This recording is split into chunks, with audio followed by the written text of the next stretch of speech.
से कहें पार्टी का एक साफ स्पष्ट कहना है कि हम प्रत्याशी नहीं देते, क्योंकि आलोचना अब्दुल्ला सालिम चतुर्वेदी भी नाम है, वैसे उससे आप कभी कटाक्ष नहीं किए हैं।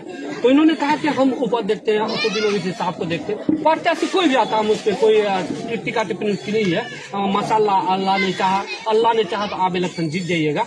वैसे आप अभी प्रत्याशी हैं ओवैसी साहब के, भाई साहब ने जो सवाल किए हैं, जो चीजें की हैं, उस पर आपके क्या कहना है? आपके इनका जो सवाल है आप लोगों के जरिए जो किया गया कि आप वोट ओवैसी साहब के पार्टी को क्यों करते हैं, इनका जवाब बेहतर माकूल था कि जो भी मामलात आता है हमारे शरीयत के खिलाफ या कौम मिल्लत के खिलाफ, बढ़ चढ़ के बैरिस्टर असदुद्दीन ओवैसी ही बोलते हैं। सभी बातों को सदन से लेके सड़क तक रखते हैं।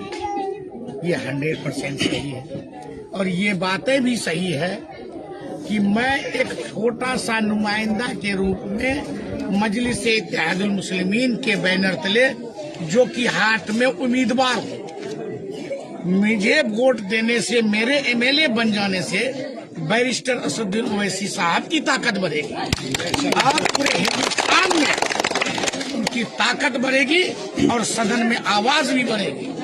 और जमहूरियत में ताकत व्यक्ति का नहीं होता है, व्यक्ति के पावर का होता है, और उनके पावर का ताकत इस वजह से बढ़ेगी कि अगर हम लोग बिहार में 10-15 सीट भी जीतते हैं तो जो बैरिस्टर असदुद्दीन ओवैसी साहब अकेले पार्लियामेंट में है और बिहार असेंबली में एक अख्तरुल ईमान है, वहाँ तादाद बढ़ जाएगी।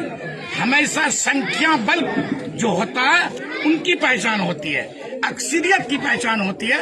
इसलिए हम लोग अक्सरियत पर जोर दें और बैरिस्टर साहब की ताकत को बढ़ाने पर जोर दें। इंशाअल्लाह आखिर में कहूँगा मैं, बैरिस्टर असदुद्दीन ओवैसी साहब कोई एक जाति विशेष का लीडर नहीं है, वो हिंदुस्तान के हर शहरी का लीडर है।